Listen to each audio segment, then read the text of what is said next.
Nilipat na nga, bumalik pa, binalik niya pa yung anak niya. Doon siya, tulog ko, nagising na.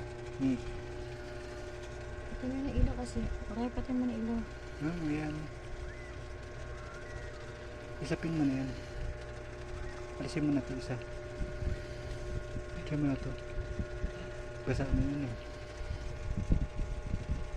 Nilagay na doon sa higa niya, ayaw niya. Binalik niya dyan. Hindi mo kasi ito yun. Nagugulo na namin yung pre.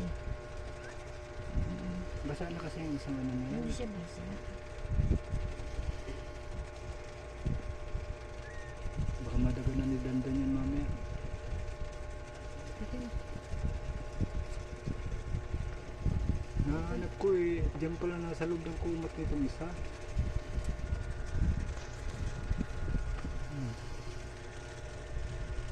Nawawanas negra.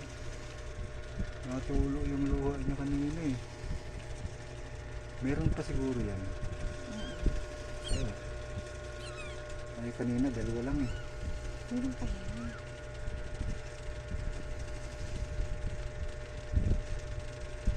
Siguro Dandan ikaw ang ama niyan.